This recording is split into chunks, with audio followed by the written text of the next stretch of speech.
In this video, I'm going to be talking about Sunwukong, the new limited hero that will be joining us after Christmas. He will have dual faction designation in the Watchers in the Nightmare Council.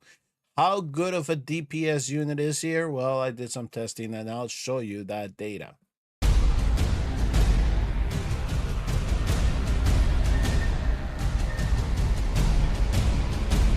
Right, so before I show you the data and some of the clips that I collected, let's just set up the base because we do need to talk about his skills and set up the table because a lot of the tests that I did does depend on his awakening or what gear and artifacts I was using on him. So let's go over his basic stats first because as you can see here, he has very high attack, 6498. That is very decent, especially if you get him Awakening 2. You can add 300 more on top of it, so you can get the amount of attack that you need to do whatever you need to do, and then you can add critical damage to his build fairly easy. He only has a 15 cost, so you can bring him into the field very quickly. Two block, and everything else is pretty standard for many of the fighters that we have in the game. His basic attack rage region is 10. Rage region when he gets attack is 5. So you're essentially going to be able to add those statistics with your gear. Also, let's get into the skills, and I'm just going to kind of go over this as quickly as I can.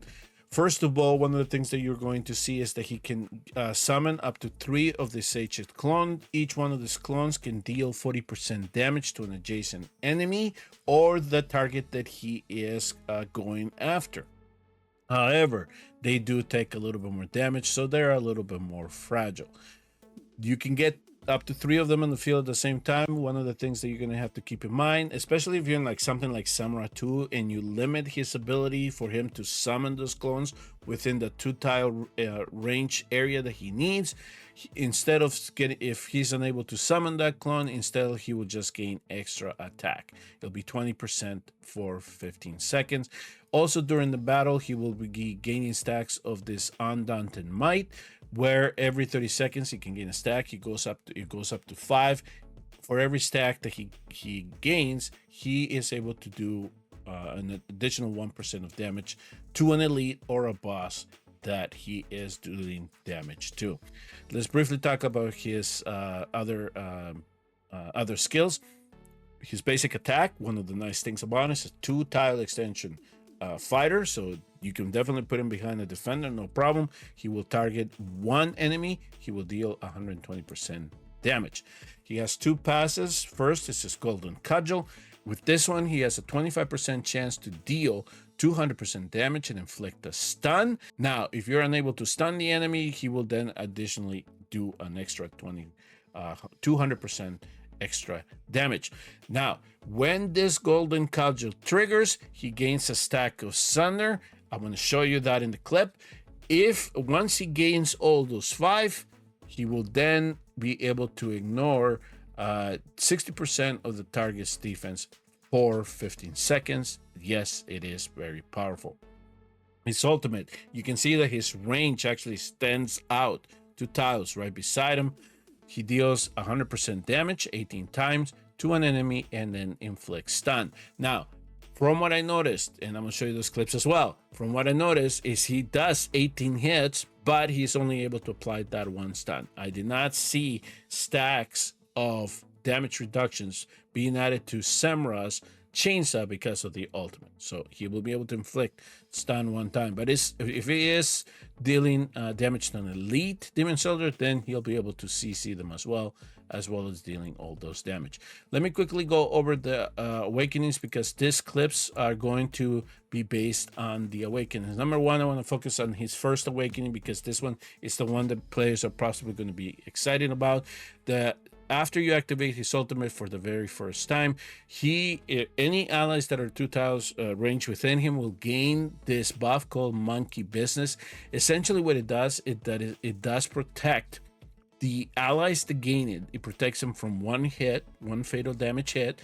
It also will dispel any debuffs on them and restore 50% of their max HP. Okay, so it's a very good buff. but there are some limitations that I will go over here in a minute. His A2 will give him the extra attack. His A3, the Sage's clones essentially gain the ability to do the stamps themselves. It's a 25% chance for that to happen. And again, if the enemy is immune to stun, they'll just be able to do extra damage on top of that. Now, if the hero is then able to accumulate those Sunders, he will gain an additional stack of it. So it just deal to more penetration and damage. He gains more penetration with his Awaken 4. And if you're able to get him all the way back up to 5, then what will happen is that instead of dealing 18 hits, you'll increase that to 36. Essentially what's going to happen there. And also this Undaunted Might buff, he will be able to stack this up to 25 times. So you'll be able to be, you're going to be dealing 25% more damage to the bosses. This is apparent from the testing that I did once I got him all the way to 25. The other thing too, though, is when it comes to that stun, is you're going to increase that to 60%. And this is big because then if you are going to use them in Semrah, you are going to be able to control the chainsaw mode a lot easier.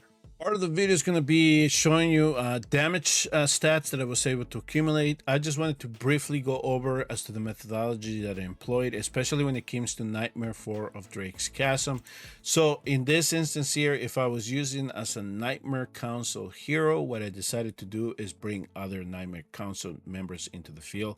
Essentially what I did is I placed them down, and then I retreated them right away because I just wanted to see what Sunwukong can do. But the reason for this is because I wanted to make sure that the Lord bonus that Toreador gave him was fully applied. So he gained the 35% extra speed that the Nightmare Council's heroes get when you bring them all into the battlefield. Okay, so that's essentially kind of the way that I do the testing. I team them up with Carnelian and Hollow. Hollow is just there to heal, make sure that we can get his rage back as quickly as we can. Carnelian is just there for the soul essence, just so we can go throughout the whole battle, and just so I can get a good determination as to how much blood these heroes can accumulate for the whole 5 minutes, the whole battle. It's essentially what's coming down to. So then what I do is I wait until the end, and then I see the blood, I record that, and I also recorded the amount of damage that the hero could do at the same time. Now, with this, I was able to then test gear, which gear set was going to be the best. Then I went back and started looking at the exclusives, and that's where some of the data that I'm going to show you came in. And I'm also then able to then, after ascertaining what the best mode was to test them, I was then able to then do a lot of the awakening tests that I was able to do. Now, I do, before I show you some of the some of the data, I do want to go back here to the test server really quick, because one of the things that we are going to want to emphasize here is when it came to the Cataclysm set, that I did the Cataclysm set by itself, but I then also added the Nightmare Council exclusive to see how much more damage this little attribute here that is added could give it to him. So essentially, the Nightmare Council here, when they wear this piece, their basic attack has a 5% chance to trigger another instance of damage on top of it. Okay, so essentially it's just more damage due to the basic attack that he does. And so based on all of this is where I came in, and I was able to then accrue all this data here that I'm going to show you. All right, so let me go back up here to the top and try to I'm going to try to be efficient as possible in terms of going through all this data. The first thing that I want to show you is that I was able to kind of put down the stats here, especially when it came to A0. When the Wiccan Vengeance set that I was able to put him in with the Inferno, the Soulbound, the Cataclysm, and the Cataclysm with that exclusive piece added onto it. So you can kind of get a general sense of how much attack there was, what speed there was, how much critical damage, and also how much rage regeneration this hero could get out of those pieces as well. Now, I will make this spreadsheet accessible. I will add it to the description of this video, so then you can come and look at it and make a determination as to whether you think this is a good comparison or not when I'm showing you the data that I collected. I also am going to list here the heroes that I used. Of course, Hollow and Carnelian both in Invigoration. Here are their awakenings alongside with the Lords. Torador's A3, Laya A0, Ingrid A0, and Iobar A0. All right, so now let me go back here on top, because this is where I started doing some of the comparisons. The first thing that I wanted to see is which set it was going to work best for him. And as you can see here, the Infernal Roar set, I got 8,500 blood, 77,000 damage. So I did try to do this test multiple times as well, because I didn't want to see too much variation. As soon as I got comfortable with the number, then that's what I noted down. Here with the Soulbound Arcana, he did a little bit more damage. He was able to get up to 10,000, 93k in terms of damage. Cataclysm, just as a standalone without the exclusive piece for the Nightmare Council, he did 8,700, similar to that of the Infernal Roar set. And you can see here the damage and translated into damage done, 79,000. Now, even though the Cataclysm piece, the Nightmare Council piece that I had on him was not the best one that I have in the test server, this almost caught up to the Soulbound Arcana set.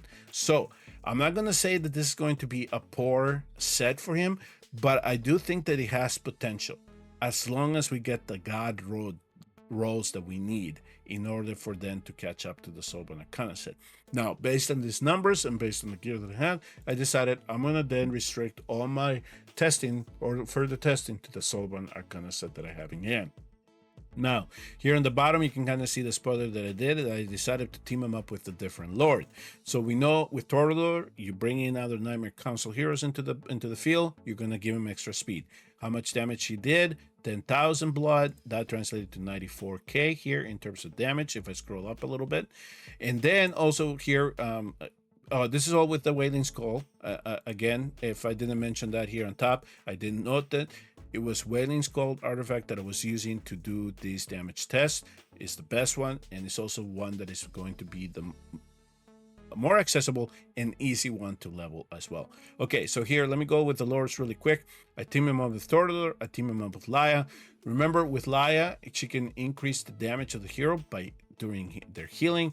It was a comparable number with comparable runs. Laya didn't really boost them a whole lot.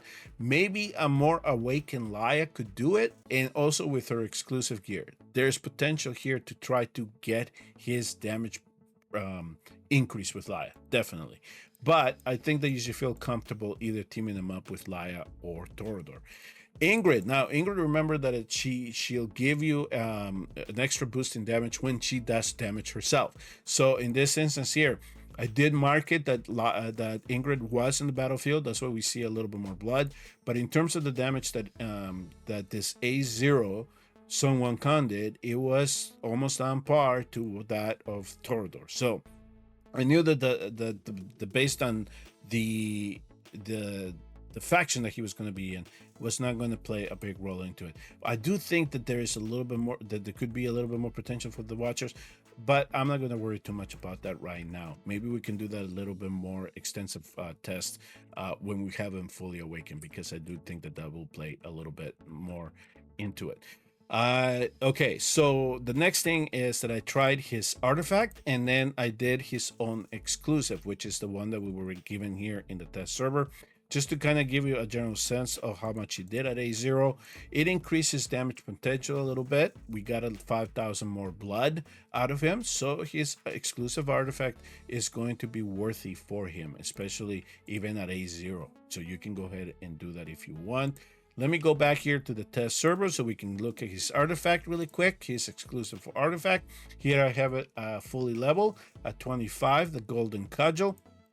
Essentially what it does, it just increases the damage output that you get. If it's fully leveled, it's at 30%. Just initially, you're going to get it up to 20%. So then it'll scale up as you level it up all the way to 30%. The second part is when you summon the Sage's Clone, they do they are able to restore his rage by 6%. So each one of those clones that you summon, so you get the 3 out, that's 18% more rage. You can get back to your ultimate a little bit quicker.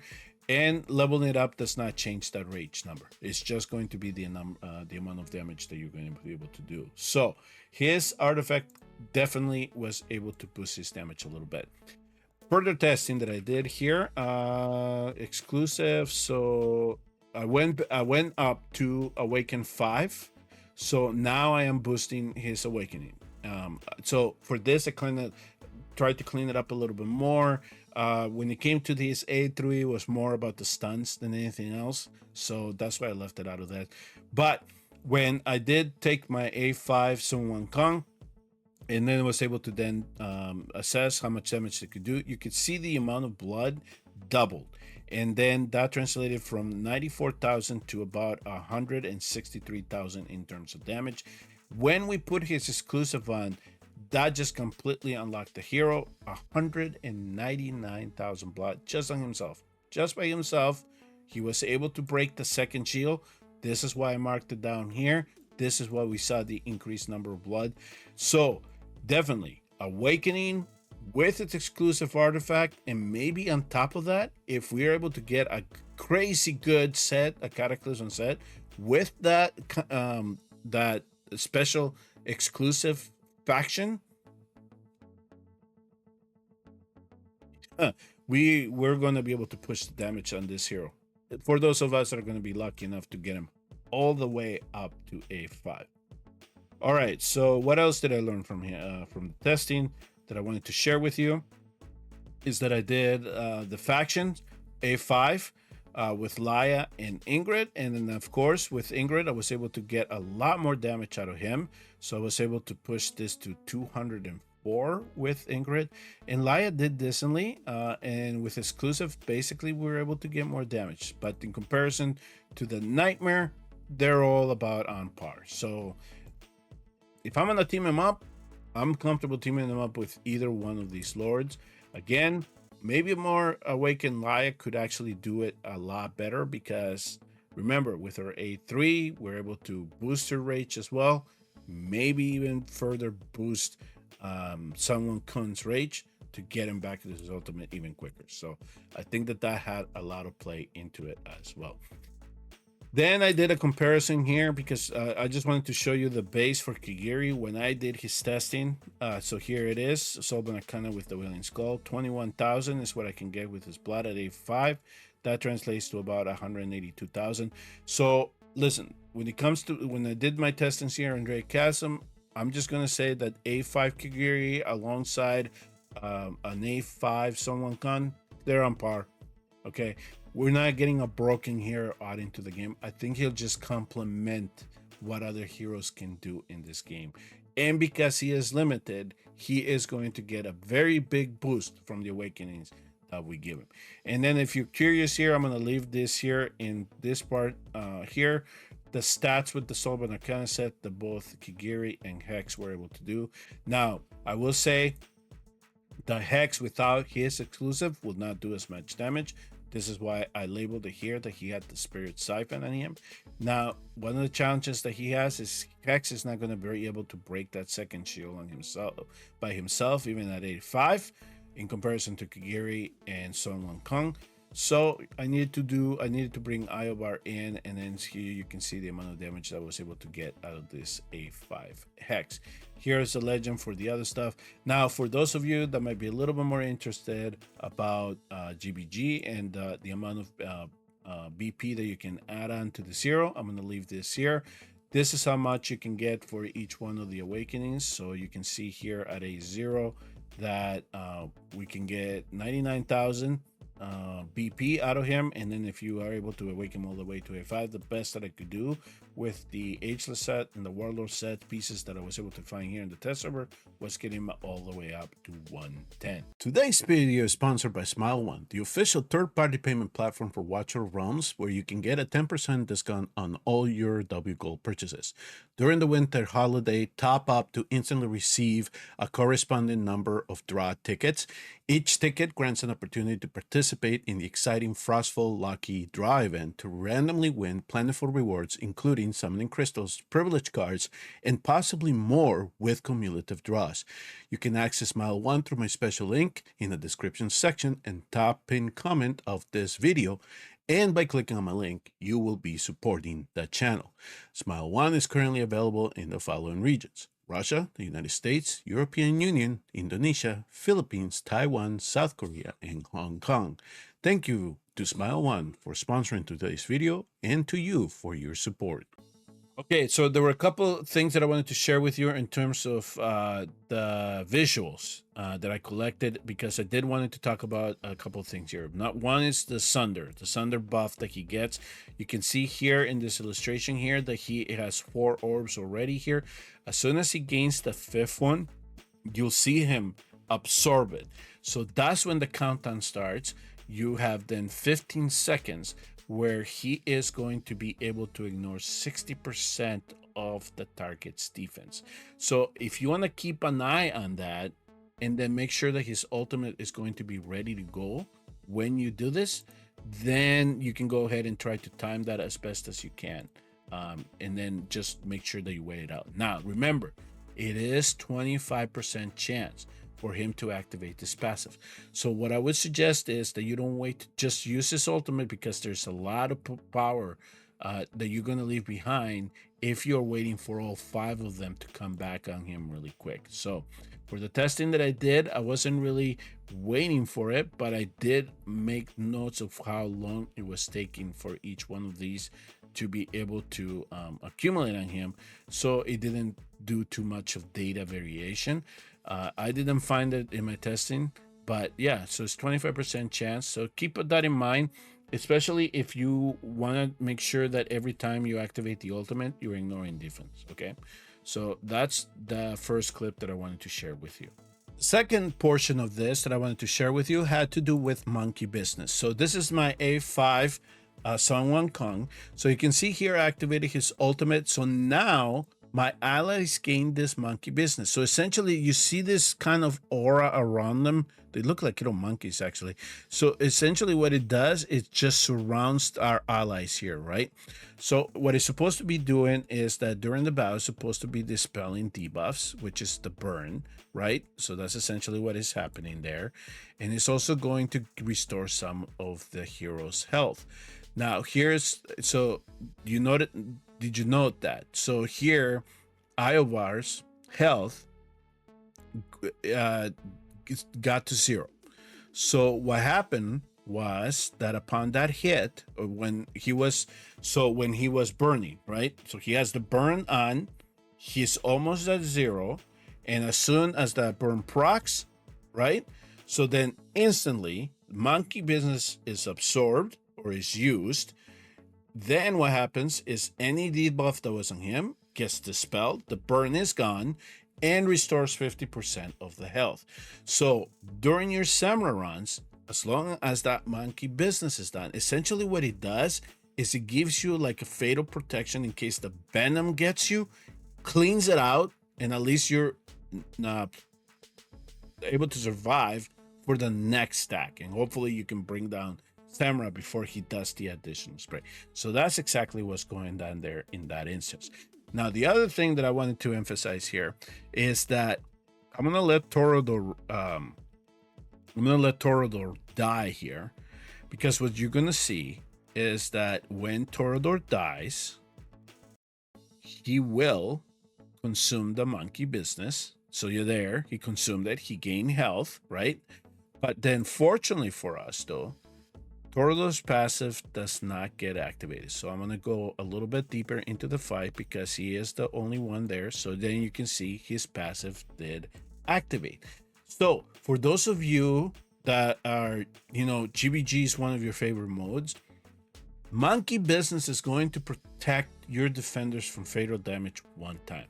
So your brokers, your Toreadors, your Barons, your regulars are going to get one more life essentially during the battles. Now, the other thing that you might wondering is, how does that work with Lily and Carnelian? All right, let me share with you that clip. Okay, so for this instance, what I was looking for is I wanted to see the interaction between Soul Essence and Monkey Business. Could both of them be used essentially? So what I was asking myself is, can we even gain an additional life if we bring in somebody like Lily or Carnelia into the field? So to simplify things here, I'm only bringing Carnelia. And so what I wanted Carnelian to do is put the Soul Essence on Ares here. That's what I have here in the field. So Ares here is going to die. And so what I'm looking for is if both of them are going to get consumed or only one applies. And so let me keep going here. We're going to fast forward and we're going to get to the end here. This should do it. This should do it here. So Ares has the Soul Essence and he has Monkey Business. He takes the hit, he dies, but unfortunately, both of them got activated. Both Monkey Business did its thing, protect him from fatal damage, dispelled the debuff, and gave him the HP. But as you notice here, at the same time, Soul Essence got consumed. Same thing happened with Lily's passive. So in GBG, essentially what he will be giving you is that he will be given any platform units, or any units around them. They're going to give him an extra life. But if you are thinking that you can stack that with somebody like Lily or Carnelian, no, that is not going to happen. So it's not going to be an instance where all these heroes are going to have extra lives just to go around, okay? All right, then the last clip I wanted to show you here because I wanted to emphasize the stuns, especially when it came to the ultimate. The ultimate sense is going to do 18 hits and apply a stun. So here's essentially what we have here with this A0 Wukong is I'm waiting to see if it's basic. And then when I activate his ultimate, when you see here how many of these stacks I can get, and it's not going to be 12, okay? So you can see here he's adding a decent amount of stacks. It's just not going to be the number that you expect that his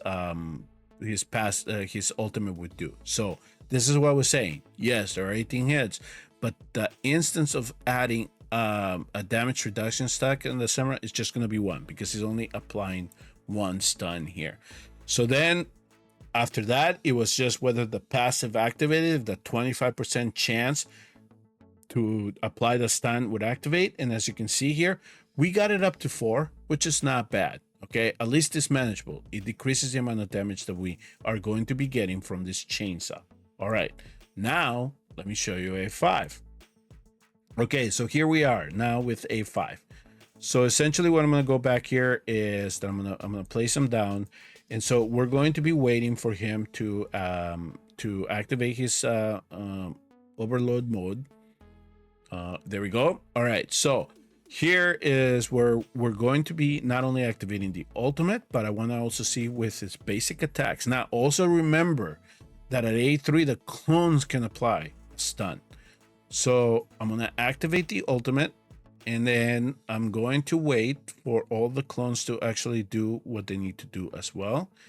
And as you can see, we're adding the number of damage reduction stacks on that arm. We can see that by how much the bar is retreating as well.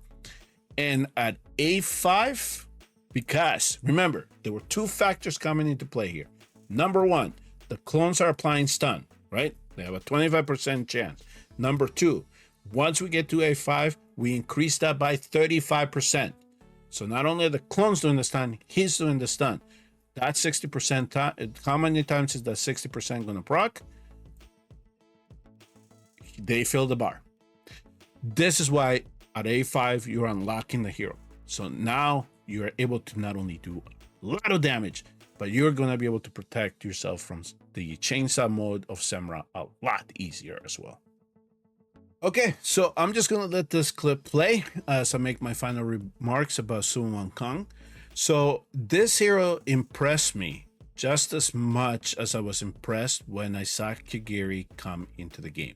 So I don't think that he is broken, right? He is OP in comparison to everybody else that we have in the game right now. Patrikios will do his own thing. Ingrid is doing his own thing. A5 Kigiri is doing his thing.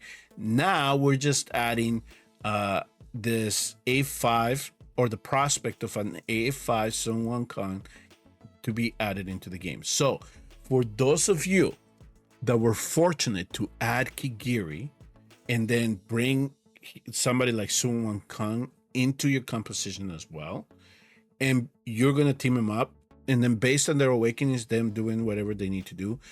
Essentially what the game did is that they're giving you the opportunity to really manage these bosses a lot easier.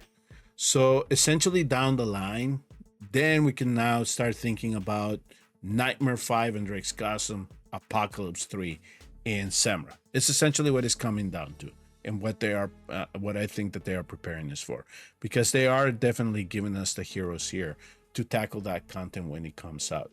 And for those that are fortunate enough to get as many awakenings as they can on the hero, they're going to fare well. They're going to be able to beat those new bosses fairly easy when that content comes in, or even go for world record numbers.